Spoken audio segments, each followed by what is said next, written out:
Assalamualaikum warahmatullahi wabarakatuh. Perkenalkan, nama saya Abdul, kelas 3 KPE NIM 2021 0060 106.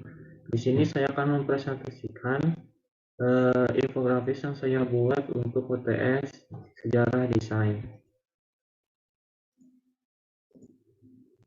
Pertama-tama,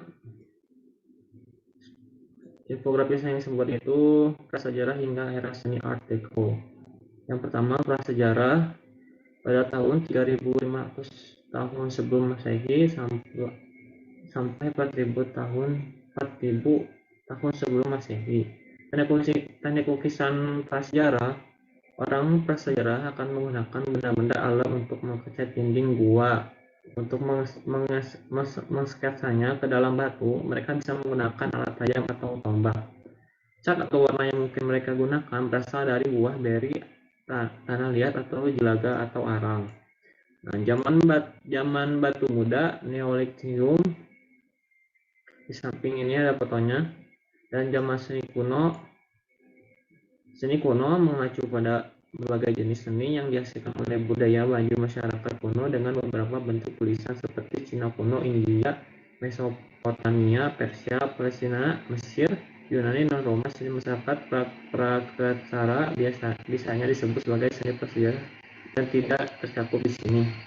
Ini contoh karya zaman seni kuno. Abad pertengahan medieval art. Periode sejarah seni abad pertengahan dimulai pada saat jatuhnya Kekaisaran Romawi pada 3000 Masehi dan berlanjut hingga awal Renaissance pada 1400 Masehi. Ada 3 periode utama seni abad pertengahan: Kristen awal, Romanik, dan Gotik. Dan selanjutnya seni romantik. Seni romantik mulai berbentuk pada abad ke-11. Awalnya berkembang di Prancis, kemudian menyebar ke Spanyol, Inggris, Flanders, Jerman, Italia, dan daerah lainnya. Seni gotik, ini perjalanan sejarah di dunia tentang seni desain. Yang selanjutnya seni gotik.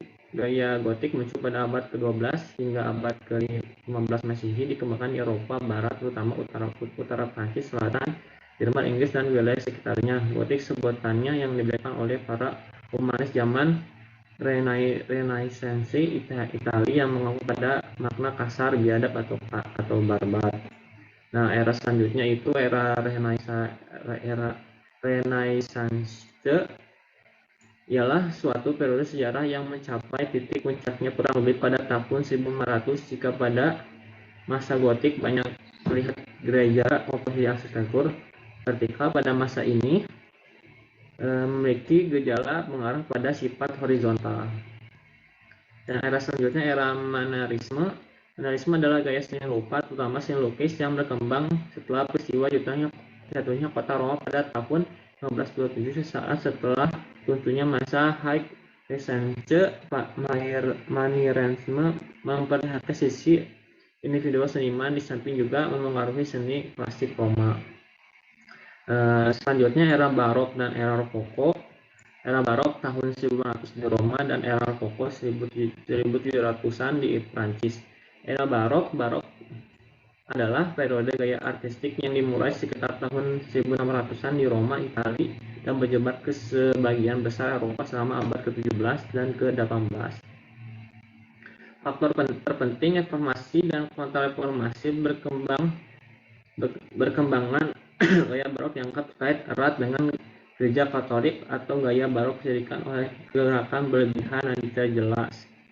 Dan era Rokoko menggambarkan jenis seni arsitektur yang dimulai di Prancis pada pertengahan 1700-an dan ditandai dengan ornamen halus tapi substansial. Seni lukis di era barok itu dimulai pada tahun 1600-an, berlanjut sepanjang abad ke-17-an. Karakteristik terpenting di seni barok adalah drama yang hebat, tapi warna dalam cahaya yang instan dan bayangan yang gelap.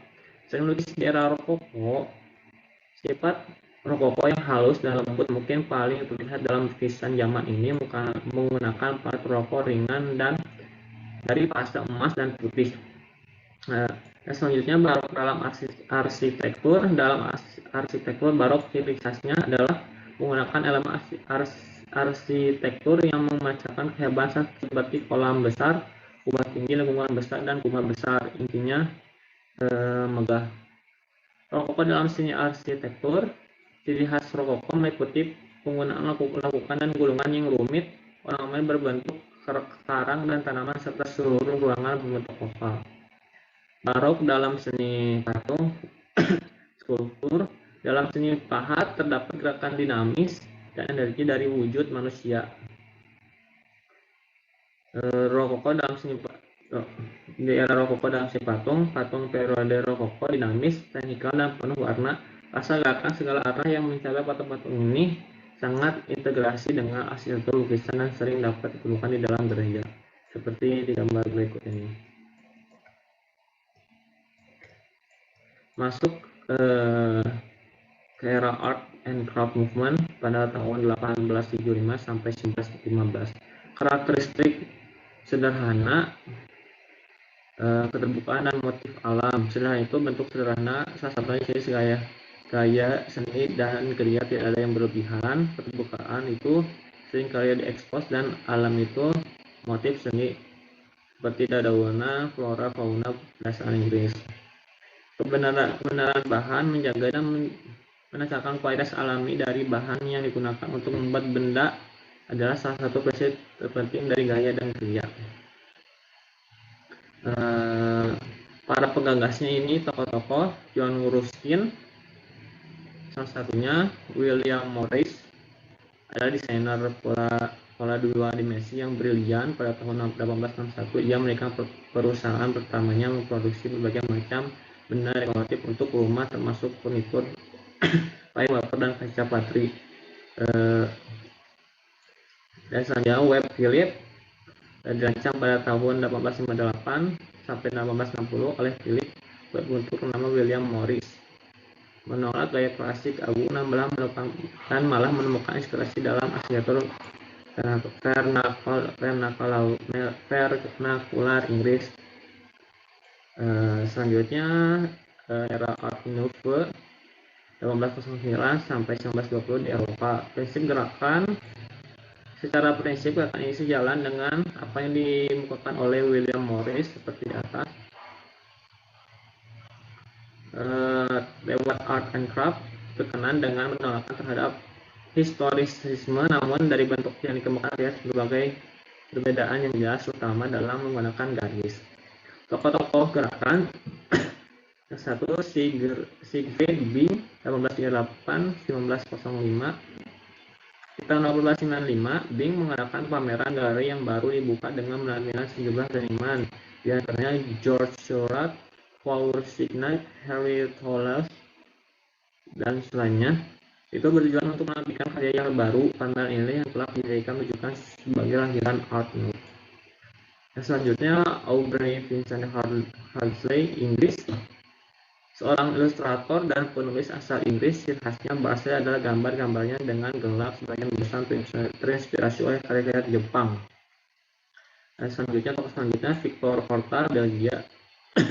Victor Pierre Horta adalah seorang arsitek dan perancang bangunan arsitektur bergaya Art Nouveau dari Belgia.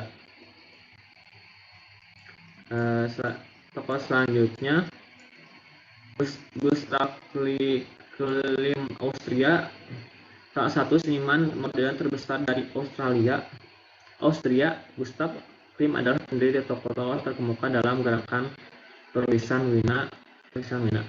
Selanjutnya Antoni Gaudí, Spanyol. Antoni Gaudí adalah arsitek terkenal Spanyol yang menancap modernisme dan pelopor gerakan Art Nouveau di arsitek. Selanjutnya Alphonse Muchacheko. Alphonse Muchacheko ternyata menjadi salah satu seniman Art Nouveau paling ikonik dan tokoh terkemuka dalam sejarah seni Ceko. Selanjutnya Art Deco pada tahun 1925 di Eropa. Mulai di Eropa, sejarah Art Deco pada awalnya muncul dan berkembang di Prancis di antara Dua perang dunia pada tahun 1920-an mengantisipasi perkembangan teknologi. Karakteristik Art Deco bentuknya yang mengutamakan bentuk silindris dan garis-garis horizontal seperti jendela penguasai dari konstruktivisme. Ciri dan pengayaan biasanya menggunakan ornamen-ornamen tradisional dan historikal bersifat inovatif dan eksperimentatif menggunakan bernama Art Deco seperti gambar di samping berikut. Streamline diawali oleh Hermann Moebius di Jerman yang pertama kali membuat pegakan akselerator bergaya streamline. Ciri-ciri streamline berorientasi pada garis horizontal, sudut tumpul, bentuk-bentuk seperti jendela kapal, biasa diaplikasikan pada benda-benda krom, mobil, jam, lembaga roti, dan furnitur lainnya. Pembakaran eksterior halus. Seperti bawah ini seperti streamline otomotif. Ini pada motor, pada mobil zaman dahulu, dan kereta. Streamline dalam akselerator ini di gedung-gedung di luar negeri seperti restoran, gedung ini kayaknya bank dan lain-lainnya. Sekian dari saya presentasi infografis yang saya buat untuk UTS sejarah desain. Yang pamit diri, assalamualaikum warahmatullahi wabarakatuh.